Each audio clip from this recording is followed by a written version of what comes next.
नमस्कार आप सभी को। करंट अफेयर्स के इस सेशन में स्वागत है आप सभी का। सभी उपस्थित हो जाएं जिसके बाद से इस चर्चा को हम आगे बढ़ा सकें। और आज से आप देखेंगे कि जो ये प्रश्नों की सीरीज शुरू हुई है, इसमें सप्ताह के 3 दिनों, याद रखिएगा, सप्ताह के 3 दिनों में हम राष्ट्रीय और अंतर्राष्ट्रीय घटनाक्रम या राष्ट्रीय या अंतर्राष्ट्रीय रूप से महत्वपूर्ण घटनाओं को कवर करेंगे। और सप्ताह के अन्य 3 दिन जो आपके बचते हैं रविवार को छोड़कर, उन 3 दिनों में हम सिर्फ और सिर्फ बिहार से जुड़े हुए घटनाक्रमों को देखेंगे। और बिहार से जुड़े हुए घटनाक्रमों की इस 68वीं बीपीएससी के लिए ये दूसरी वीडियो आपको मिलने जा रही है, तो इसको ध्यान से आपको देखना है, ठीक है। और जो इसमें फैक्ट बताए जाए, ठीक है, जो इसमें फैक्ट बताए जाएं उसको अच्छे से नोट करना है, क्योंकि इसमें हमने अक्टूबर तक, याद रखिएगा, अक्टूबर तक के जो घटनाक्रम है बिहार राज्य विशेष के, उसको हमने कवर किया है। और अक्टूबर के बाद फिर नवंबर, दिसंबर, जनवरी तक के जो घटनाक्रम है वो लास्ट में जब आपकी परीक्षा नजदीक आएगी उस दौरान हम करा देंगे।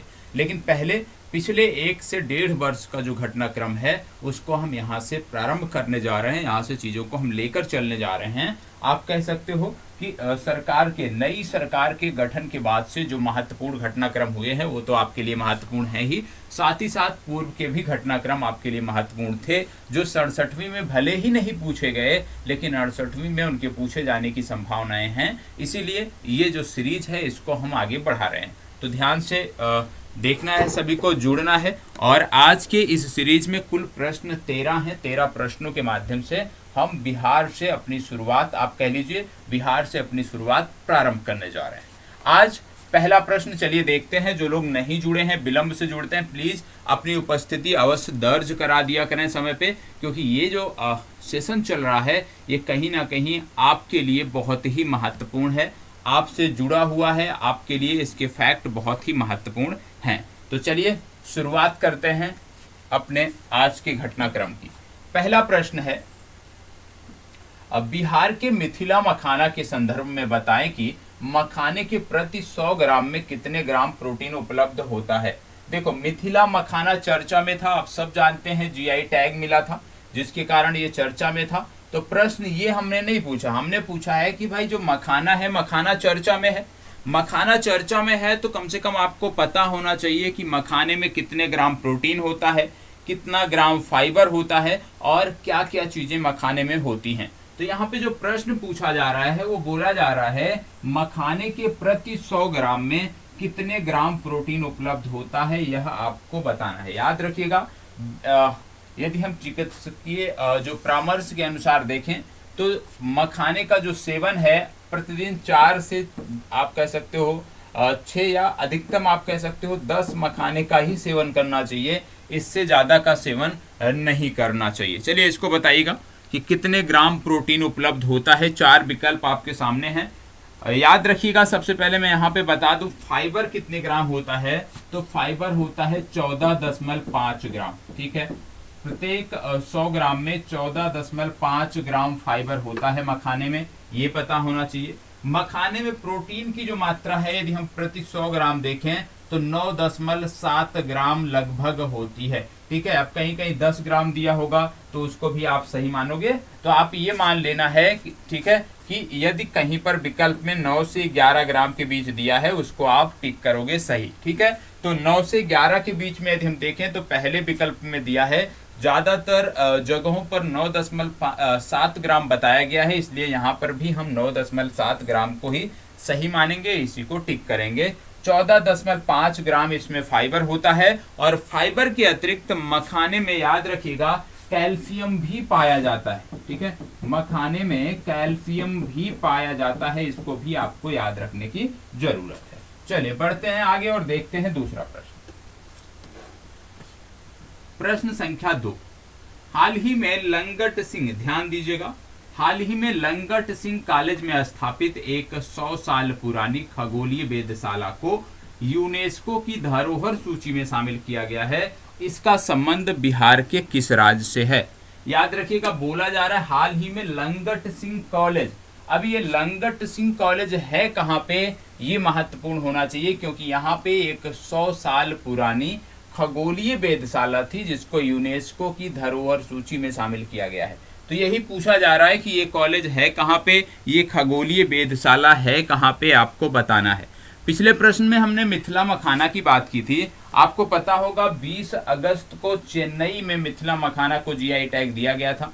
मिथिला मखाना के अतिरिक्त यदि हम बिहार के संदर्भ में बात करें तो मधुबनी पेंटिंग हो गया, कतरनी चावल हो गया, जर्दालू आम हो गया, मगही पान हो गया, सिलाव खांझा हो गया और शाही लीची हो गया। ये कुछ उत्पाद हैं जिनको जीआई टैग दिया गया है। अब आपकी जिम्मेदारी बनती है बिहार के संदर्भ में कि जितने उत्पादों का हमने नाम लिया है, होमवर्क है आपका पहला कि जितने उत्पादों का हमने नाम लिया है इनका जो क्षेत्र है कि ये किस क्षेत्र से संबंधित है वो क्षेत्र आप बताओगे। चाहे मिथिला मखाना की बात हो, चाहे मधुबनी पेंटिंग की बात हो, चाहे कतरनी चावल, मगही पान, जर्दालू आम, सिलाव खांझा, शाही लीची, इन सभी के बारे में आपको बताना है कि इनका संबंध किस क्षेत्र से है। ये आपका होमवर्क है, ठीक है। अब यहाँ पे बात हो रही है यूनेस्को की, तो आपको बता दें ये 100 साल नहीं है, ये 106 साल, करेक्ट कर लीजिएगा, 106 साल पुरानी वेधशाला है। यहाँ पे बात हो रही है यूनेस्को की, तो आपको बता दें यूनेस्को का फुल फॉर्म होता है United Nation Educational Scientific and Cultural Organization. वर्तमान समय में यूनेस्को के प्रमुख की बात करें तो आंद्रे एजोले यूनेस्को के प्रमुख हैं और पेरिस में इसका हेडक्वार्टर देखने को मिलता है। अब आपको बता दें कि इसको जो इस स्थान को किसमें रखा गया है, लुप्त प्राय धरोहर की सूची में रखा गया है, लुप्त प्राय धरोहर की सूची में रखा गया है। और ये जो सूची है यदि हम इसकी बात करें कि किस राज्य से है तो 4 यहाँ पे दिया हुआ है, सिवान, बक्सर, छपरा। तो इसका सही उत्तर है मुजफ्फरपुर, ठीक है। तो डी विकल्प इसका सही उत्तर है। तो आगे बढ़ते हैं और देखते हैं प्रश्न संख्या 3। इंडिया इनोवेशन इंडेक्स 2022 में बिहार का स्थान क्या रहा? चलिए बताइएगा, इंडिया इनोवेशन इंडेक्स 2022 में बिहार का स्थान क्या रहा। आपको बता दें कुल यहाँ पे जो राज्य हैं हमारे उनको 3 कैटेगरी में डिवाइड किया गया था। प्रथम जिनमें बड़े राज्य थे, ठीक है, या बड़े राज्य और छोटे राज्यों को मिलाकर, दूसरे में पर्वतीय राज्य और पूर्वोत्तर भारत के राज्य, और तीसरे में केंद्र शासित प्रदेशों को रखा गया था। यदि हम बात करें पहली बात तो ये बता दें इंडिया इनोवेशन इंडेक्स 2022 ये इनोवेशन इंडेक्स का तीसरा संस्करण है, ये आपको पता होना चाहिए। 3rd संस्करण है, ये आपको पता होना चाहिए। इंडिया इनोवेशन इंडेक्स की जब हम बात कर रहे हैं तो आपको बता दें इंडिया इनोवेशन इंडेक्स 2022 की हम बात कर रहे हैं तो यहाँ पे जो टॉप पे राज्य रहा है वो है कर्नाटक।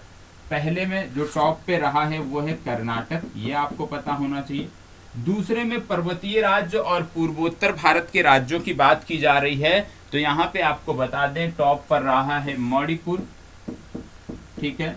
जब बात होती है केंद्र शासित प्रदेशों की तो केंद्र शासित प्रदेशों की सूची में यदि हम बात करें तो चंडीगढ़ आपका टॉप पर है, तो चंडीगढ़ टॉप पर है, ठीक है। अब प्रश्न ये तो पूछा नहीं गया था कि कौन सा राज्य टॉप पे है, प्रश्न में पूछा जा रहा है कि इनमें से कौन सा है, बिहार का स्थान क्या है। तो बिहार के स्थान की बात प्रश्न में हो रही है तो यहाँ पे आपको बिहार के स्थान के संदर्भ में देखना है। तो बिहार का स्थान इसमें रहा है 15वां, ठीक है। तो ये इसका सही उत्तर है। चलिए आगे बढ़ते हैं। अगला है क्लाइमेट चेंज लर्निंग लैब की स्थापना बिहार के किस जिले में की जा रही है, बताइएगा। क्लाइमेट चेंज लर्निंग लैब की स्थापना बिहार के किस जिले में की जा रही है, आपको बताना है। चलिए जवाब दीजिएगा, बिहार के किस जिले में की जा रही है। आप जानते हैं बिहार राज्य सरकार का लक्ष्य है वर्ष 2040 तक कार्बन न्यूट्रल होना, ये याद रखिएगा। बिहार सरकार का लक्ष्य है वर्ष 2040 तक शून्य कार्बन उत्सर्जन का लक्ष्य प्राप्त करना, तो ये आपको पता होना चाहिए। यदि हम क्लाइमेट चेंज लर्निंग लैब की बात करें तो इसकी स्थापना हुई है पटना के चिड़ियाघर में, पटना जू में, मतलब बी विकल्प पटना इसका सही उत्तर होगा। देखो ये सब पुराने करंट अफेयर्स हैं और मैं चाहता हूं कि इसका जवाब आपको पता हो, इनमें से ज्यादातर का जवाब आपको पता होना चाहिए, ठीक है। ये पूछा जा रहा है बिहार की सबसे बड़ी एलिवेटेड कॉरिडोर सड़क की कुल लंबाई कितने किलोमीटर है, बताइएगा। बिहार के सबसे बड़ी एलिवेटेड कॉरिडोर सड़क की कुल लंबाई कितने किलोमीटर है, आपको बताना है। चलो बताइएगा कितने किलोमीटर है। आप जानते हैं दानापुर से बीहटा के बीच ये बन रही है एलिवेटेड रोड, और दानापुर से बीहटा के बीच इसकी जो कुल लंबाई है वही कितनी है, वही पूछी जा रही है। बताइएगा सबसे पहली बात, कहां से कहां तक बन रही है, दानापुर से बीहटा के बीच बन रही है, ये आपको पता होना चाहिए। ठीक है, अब लंबाई कितनी है तो याद रखिएगा 21 किलोमीटर, बी विकल्प इसका सही उत्तर है। ठीक है, चलिए आगे बढ़ते हैं। 1 मिनट, इसको बताइएगा। बिहार विधानसभा शताब्दी समापन समारोह 2022 के दौरान भारतीय प्रधानमंत्री ने शताब्दी स्मृति स्तंभ का उद्घाटन किया। इस स्तंभ के मूर्तिकार कौन है। शताब्दी स्मृति स्तंभ जो बनाया गया है बिहार विधानसभा में, बोला जा रहा है कि उसके मूर्तिकार कौन हैं, इनमें से ये आपको बताना है। 4 नाम दिए गए हैं, इन 4 नामों में से आपको अपने उत्तर का चुनाव करना है। बताइएगा कि इनका इस स्तंभ के मूर्तिकार कौन हैं, इस स्तंभ के मूर्तिकार कौन हैं। अमृत प्रकाश शाह, जीतू, लेसी सिंह, जमा खान, इनमें से कोई नहीं या इनमें से एक से अधिक। चले फास्ट जवाब दीजिएगा। देखो अच्छा प्रश्न है, आपको पता होना चाहिए इस प्रकार की घटनाओं के बारे में, तो बताएं। देखो सबसे पहली बात आपको याद रखना है कि नरेंद्र मोदी जी प्रथम प्रधानमंत्री हैं जो बिहार के विधानसभा पहुंचे थे। इससे पहले कोई भी प्रधानमंत्री वहां नहीं गया है।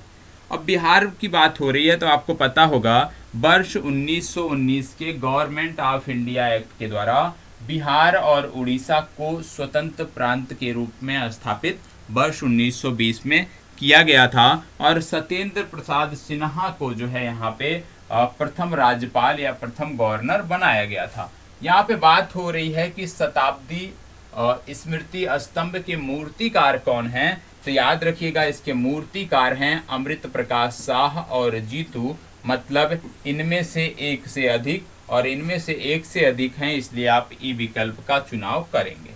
ठीक है, चलिए। पटना के जेपी गंगा पथ की कुल लंबाई कितने किलोमीटर है, चलिए बताइएगा। पटना के जेपी गंगा पथ की कुल लंबाई कितने किलोमीटर है, अच्छा प्रश्न है, बताएं। पटना के जेपी गंगा पथ की कुल लंबाई कितना है। आप जानते हैं दीघा से दीदारगंज, दीघा से दीदारगंज के बीच ये बन रहा है, और दीघा से दीदारगंज के बीच की कुल लंबाई कितनी है यही आपको बताना है। 2024 तक इसको पूर्ण करने की बात की जा रही है, यह आपको पता होना चाहिए। बताएं, फास्ट जवाब दीजिएगा, सभी को जवाब देना है। चलिए बताइएगा। और आपको यह भी बता दें कि देश का सबसे बड़ा जो स्टील ब्रिज है ना, उसको बोलते हैं गांधी सेतु, और गांधी सेतु की यदि लंबाई की बात करें तो 5.6 किलोमीटर है। इसका भी लोकार्पण 30 जुलाई को किया गया, तो इसको भी याद रखना है गांधी सेतु के बारे में। और यहाँ पे बात हो रही है दीघा दीदारगंज के बारे में, तो इसकी कुल लंबाई है 20.5 किलोमीटर। ये विकल्प आपका सही उत्तर है। ठीक है, चलिए। बिहार सरकार की प्लग एंड प्ले पहल का संबंध किस क्षेत्र से है, अच्छा प्रश्न है। प्लग एंड प्ले पहल का संबंध किस क्षेत्र से है, बताइएगा। बिहार सरकार की ये जो पहल है प्लग एंड प्ले, इसका संबंध किस क्षेत्र से है आपको बताना है। खेल, उद्योग, पर्यावरण, महिला सुरक्षा, या उपयुक्त में से कोई नहीं, उपयुक्त में से एक से अधिक। बताइएगा किस क्षेत्र से है आपको बताना है। आपको पता है इसके अंतर्गत 5 जिलों में प्री फैब्रिकेटेड शेड का निर्माण किया जा रहा है। इनमें एक है भागलपुर में, दूसरा मुजफ्फरपुर में, तीसरा हाजीपुर, चौथा पश्चिमी चंपारण, और 5वां बीहटा में आपको देखने को मिलेगा। आपको बता दें ऐसे उद्यमियों की मदद करना इस योजना का लक्ष्य है जो जमीन ना मिलने के कारण या जमीन की अनुपलब्धता के कारण अपनी फैक्ट्री बिहार में नहीं स्थापित कर पा रहे हैं। तो ऐसे उद्योगपतियों को इसमें मदद की जाएगी, उनको जमीन मुहैया कराई जाएगी और इस योजना का नाम है प्लग एंड प्ले पहल। ठीक है, चलिए, तो इसका संबंध है बी विकल्प उद्योग से। निम्नलिखित में से बिहार के किस जिले में हाल ही में पेट्रोलियम भंडार की पुष्टि हुई है? बिहार के किस जिले में हाल ही में पेट्रोलियम भंडार की पुष्टि हुई है, बताएं। बिहार के किस जिले में हाल ही में पेट्रोलियम भंडार की पुष्टि हुई है? फास्ट जवाब दीजिएगा। बक्सर, पूर्णिया, किशनगंज, पूर्वी चंपारण। कहाँ पे हुई आपको बता दें, ONGC को ये दे दिया गया है शोध करने के लिए, और ये जो पुष्टि हुई है 2 जगहों पर हुई है। पहला है समस्तीपुर और दूसरा है बक्सर। कहाँ कहाँ? पहला है समस्तीपुर और दूसरा है बक्सर, लेकिन यहाँ पे समस्तीपुर नहीं दिया है, इसका मतलब ए विकल्प आपका सही उत्तर है, लेकिन दोनों याद रखिएगा, बक्सर और समस्तीपुर। चलिए आगे बढ़ते हैं। हाल ही में गिद्धेश्वर पर्वत पर पुरातात्विक अवशेष की प्राप्ति हुई है। यह पर्वत किस जिले में स्थित है? ये जो पर्वत है, यहाँ पे घने जंगलों के बीच पुरातात्विक अवशेष हमें मिले हैं, और ये जो अवशेष हमें प्राप्त हुए हैं ये प्रागैतिहासिक काल के अवशेष हैं। तो आपसे पूछा जा रहा है कि ये किस जिले में स्थित है पर्वत, आपको बताना है। चलिए बताइएगा कि गिद्धेश्वर पर्वत कहाँ स्थित है। आपको बता दें, लछुआर एक स्थान है जहाँ पर यह स्थित है। जिले की यदि हम बात करते हैं तो नवादा, कटिहार, बांका और जमुई में से यदि हम बात करें तो इसका संबंध जमुई जिले से है। चलिए आगे बढ़ते हैं। निम्नलिखित में से किस स्थान पर बिहार में फ्लोटिंग सोलर पावर प्लांट लगाया जाएगा? किस जिले में बिहार में फ्लोटिंग सोलर पावर प्लांट लगाया जाएगा, आपको बताना है। चलिए बताइएगा, फ्लोटिंग सोलर पावर प्लांट कहाँ लगाया जाएगा? 2 स्थानों पर, एक है नवादा, एक है कैमूर। तो नवादा और कैमूर 2 जिलों में ये लगाया जाएगा। स्थान का नाम क्या है ये आपको बताना है। ऐसे मैंने जिलों का नाम बता दिया। आपको बता दें कि पहला है नवादा के फुलवरिया में, ठीक है, और दूसरा यदि हम बात करें तो पहला हो गया नवादा के फुलवरिया में, दूसरा आपको देखने को मिलता है दुर्गावती, और दुर्गावती कहाँ पड़ता है? कैमूर में पड़ता है। ठीक है, तो आपको याद रखना है फुलवरिया और दुर्गावती में जो है फ्लोटिंग सोलर पावर प्लांट लगाए जाएंगे। इनकी क्षमता 20 मेगावाट और 30 मेगावाट होगी। याद रखिएगा, यदि आपसे पूछ लिया जाए बिहार का पहला फ्लोटिंग सोलर पावर प्लांट कहाँ लगाया गया, तो आप टिक करोगे दरभंगा, क्योंकि पहला कहाँ लगा है? पहला लगा है दरभंगा में। यह भी जानकारी आपको रखनी है। चलिए आगे बढ़ते हैं। देश का पहला पशु विज्ञान विश्वविद्यालय कहाँ पर बनेगा? देश का पहला पशु विज्ञान विश्वविद्यालय कहाँ पर बनेगा, आपको बताना है। चलिए बताइएगा, देश का पहला पशु विज्ञान विश्वविद्यालय कहाँ पर बनेगा? देश के पहले पशु विज्ञान विश्वविद्यालय का उद्घाटन भी हो चुका है और यह पटना में बनेगा, तो याद रखना है। ठीक है, चलिए आगे बढ़ते हैं। बिहार में पक्षी गणना के दौरान सबसे ज्यादा जलीय पक्षी कहाँ मिले हैं? बताइएगा, सबसे ज्यादा जलीय पक्षी कहाँ मिले हैं? 4 विकल्प दिए हैं, इन चारों में से आपको चुनाव करना है। सबसे ज्यादा कहाँ पर मिले हैं आपको बताना है। बताइएगा, गोगाबील, इंद्रपुरी, नागिनकटी या वाल्मीकि। याद रखिएगा, सबसे ज़्यादा मिले थे गोगाबील में 4973, इसके बाद इंद्रापुरी बैराज में। तो यहाँ पे गोगाबील झील दिया है, यही आपका सही उत्तर होगा। देखो, आज से शुरुआत है तो आज प्रश्न कम रखे गए हैं बिहार वाले में। अब बिहार से जुड़े हुए घटनाक्रम जब भी होंगे, कम से कम आपको 30 से 40 प्रश्न देखने को मिलेंगे। जो पहले प्रश्न में होमवर्क दिया गया जीआई टैग के क्षेत्रों के बारे में बताने को, उसको अनिवार्य रूप से करिएगा। और अब अपने स्तर से हम चीज़ों को बेहतर करने का प्रयास कर रहे हैं आपकी परीक्षा के दृष्टिगत, तो आपको भी वो मेहनत करनी है। बाकी कोई भी डाउट होता है, कुछ भी सुझाव हैं, तो आप कमेंट बॉक्स के माध्यम से दे सकते हैं। चलिए, धन्यवाद, बहुत बहुत आभार।